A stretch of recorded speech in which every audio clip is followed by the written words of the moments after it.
Buen día, Dios les bendiga. Mi nombre es Leonel Chávez y voy a ser un complemento en su aprendizaje en esta materia métodos de estudio bíblico. En este video introductorio quiero mencionar las dos lecturas que nosotros vamos a tener para poder aprender un método de estudio bíblico. La primera lectura es del doctor H. E. Dana. El título del libro es Escudriñando las Escrituras y es un libro que en la actualidad no se publica y que tal vez sea bastante complicado que ustedes lo puedan tener, por lo que en la dinámica de la materia, en la plataforma, ustedes van a encontrar pequeños extractos del libro para que puedan hacer sus lecturas a modo que van avanzando en la materia. El segundo libro es del autor R. A. Torrey y se titula Cómo estudiar la Biblia para un mayor beneficio. Este es un libro que ustedes tendrán que conseguir para poder tener estas lecturas y que puedan aprender sobre los métodos de estudio bíblico. En este video introductorio vamos a analizar la naturaleza de la interpretación bíblica, que es lo que en esencia vamos a estar viendo durante esta materia. Ahora, podríamos pensar, ¿qué es interpretación bíblica? Hacernos esta pregunta, ¿qué es interpretación bíblica? Pero antes de esto, una frase de Dana es sumamente importante y él menciona lo siguiente: uno no es competente, aún para principiar una exposición del Nuevo Testamento, y nosotros agregamos sin duda del Antiguo Testamento, hasta que comprenda a lo menos lo que la interpretación bíblica realmente es. Ahora, ¿qué es entonces la interpretación bíblica? La mente popular, las personas tal vez en su mayoría que no han estudiado métodos correctos de interpretación bíblica o el método correcto de interpretación bíblica, suelen pensar que el intérprete es el responsable de darle el significado al texto bíblico, pero no es así. El intérprete lo que tiene que hacer es descubrir cuál es el significado del texto bíblico en base a un estudio gramático, histórico, literal del texto. Recuerden estas palabras: gramático, histórico, literal del texto. En consecuencia, el intérprete es un estudioso del escritor humano original, del contexto en el cual él se desarrolló, de los receptores humanos originales y del contexto en el cual ellos se desarrollaron, y además es un estudioso del lenguaje en el cual el texto se escribió. Y eso es fundamental para poder hacer una interpretación realmente bíblica y correcta. Parte del problema, como les mencioné hace un momento, es que se ignora que el escritor es un autor realmente vivo y en consecuencia el pasaje tiene un solo significado, el que el autor le dio cuando escribió el texto. No hay más de un significado en el pasaje, hay un solo significado en el pasaje y es el que nosotros tenemos que estudiar. Se olvida además el hecho de que la Biblia es una colección de mensajes vivos nacidos de los corazones, de las experiencias de los hombres corrientes que escribieron el texto, y destinado este texto para la realización de ciertos propósitos conscientes y que por consiguiente no podemos interpretarlos hasta que nos hayamos colocado en el mismo pensamiento y sentimientos del autor del pasaje. Y se va a lograr esto teniendo un método correcto de interpretación bíblica. Lo que vamos a estar analizando a través de estas clases es algunos métodos incorrectos de interpretación bíblica y también cuál sería el método correcto en complemento con la materia de hermenéutica que también ustedes van a estar llevando durante este semestre. De modo que cualquier esfuerzo de una mente por entender el pensamiento de otra mente es interpretación. Nos hicimos la pregunta al principio, ¿qué es interpretación bíblica? Dana nos responde de esta manera: el esfuerzo de una mente por entender el pensamiento de otra mente, eso es interpretación. En este caso, en un estudio de los escritos de estos autores. Ahora, aquí un paréntesis es importante. No significa que nosotros estemos pensando que el contenido bíblico es meramente de autoría humana.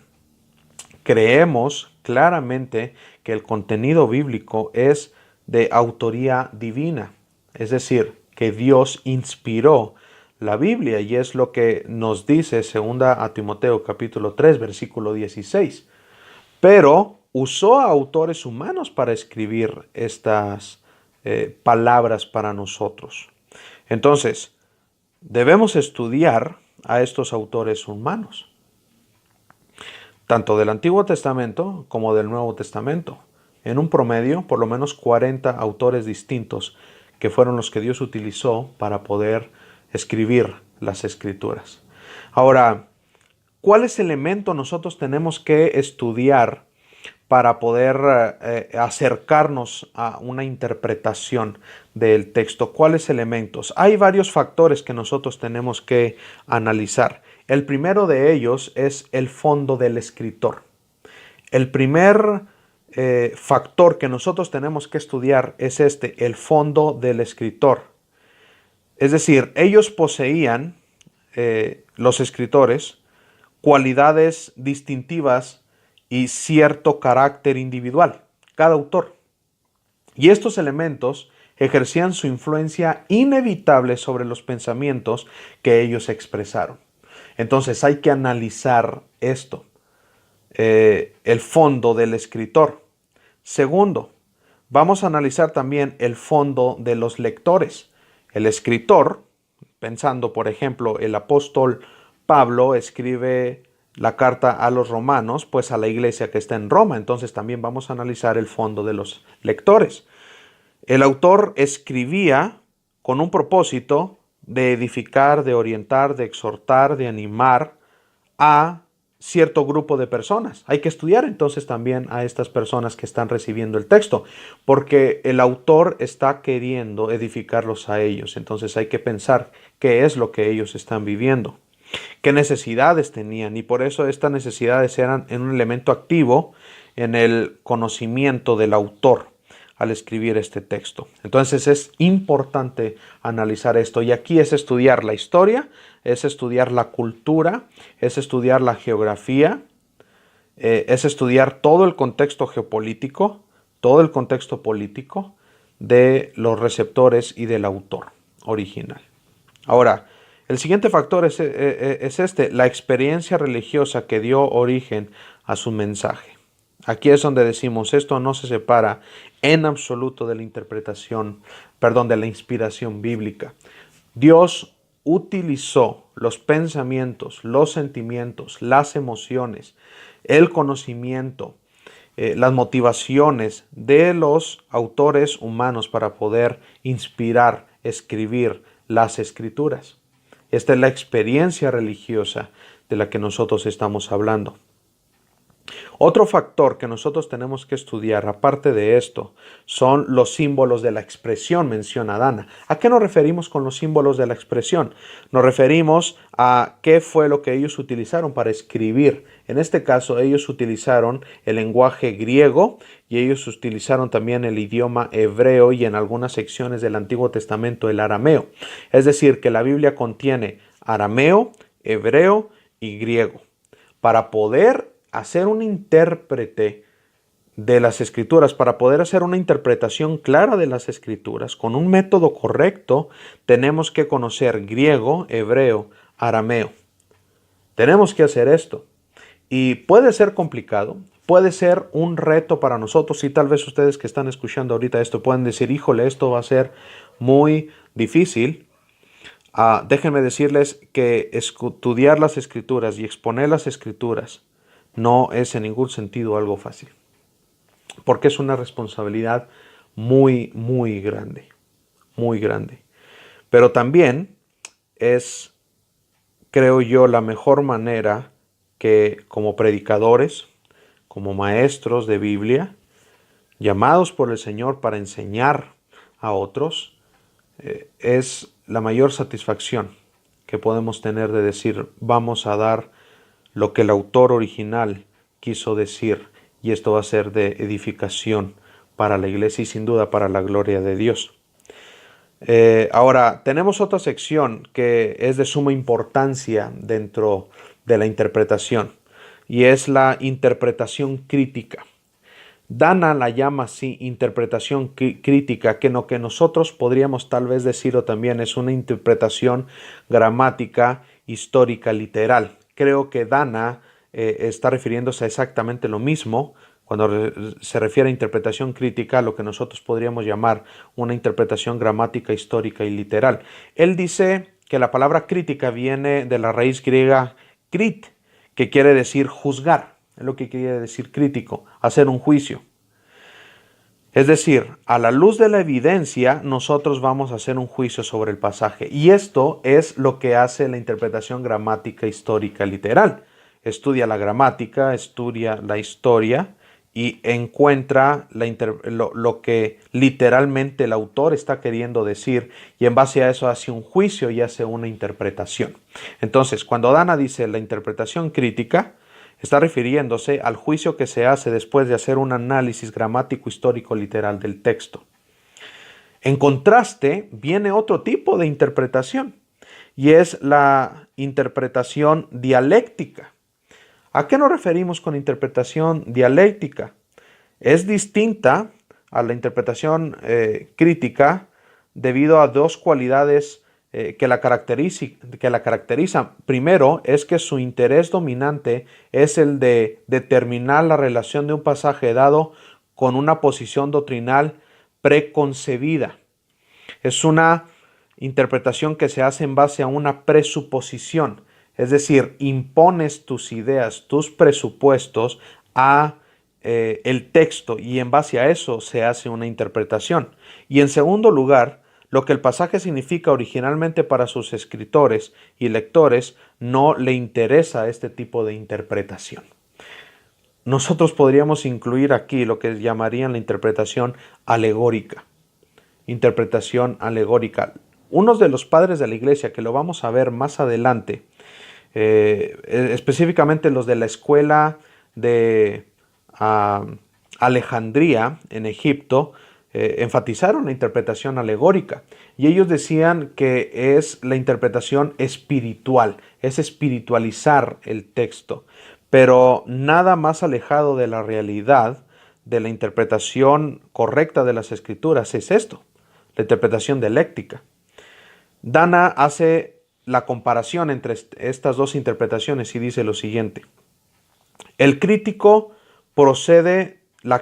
procede de la interpretación a la doctrina, mientras la dialéctica procede de la doctrina a la interpretación.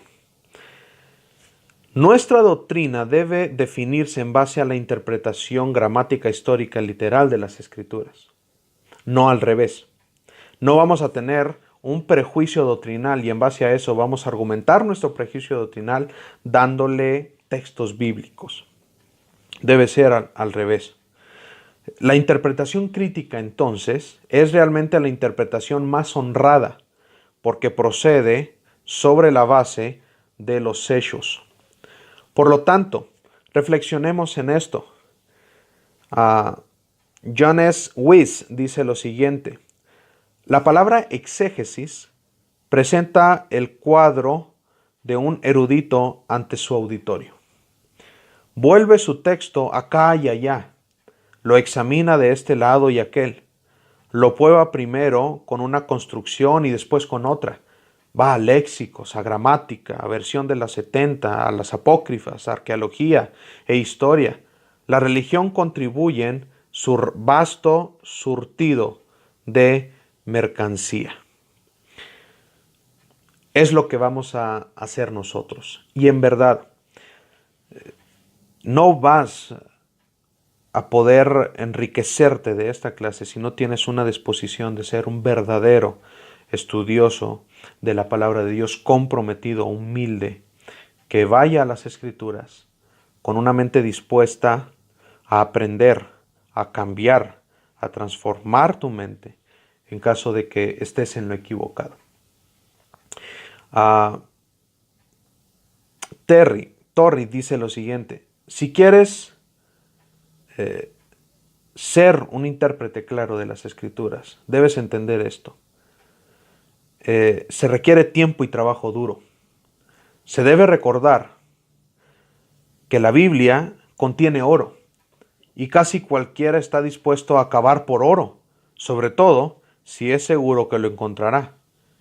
Dice él, es seguro que se encontrará oro en la Biblia si se cava.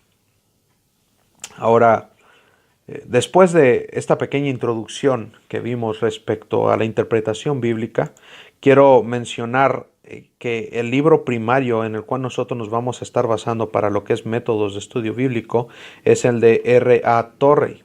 Y les menciono de manera muy rápida cuáles son los temas que vamos a estar tratando. Vamos a estar viendo los métodos para un estudio provechoso de la Biblia. Dentro de esto vamos a ver el estudio de cada libro por separado, lo que la epístola enseña acerca del creyente, el estudio por temas también es otro método de estudio bíblico. Vamos a estar hablando el estudio biográfico, el estudio de los tipos, el estudio de los libros de la Biblia en el orden dado y en su orden cronológico, el estudio de la Biblia de utilidad práctica para tratar con las personas. Vamos a estudiar condiciones fundamentales y algunas sugerencias finales en cuanto al estudio de la Biblia para que sea provechoso. Nosotros no vamos a entrar a reglas hermenéuticas profundas. Esto corresponde a la materia de hermenéutica, pero es un complemento ideal o incluso una materia introductoria respecto a la hermenéutica. Espero que este tiempo haya sido de bendición para ustedes y que lo repitan las veces que sea necesario para que puedan enriquecer esta materia y que ustedes en verdad se comprometan a ser grandes estudiosos y profundos estudiosos de la palabra de Dios.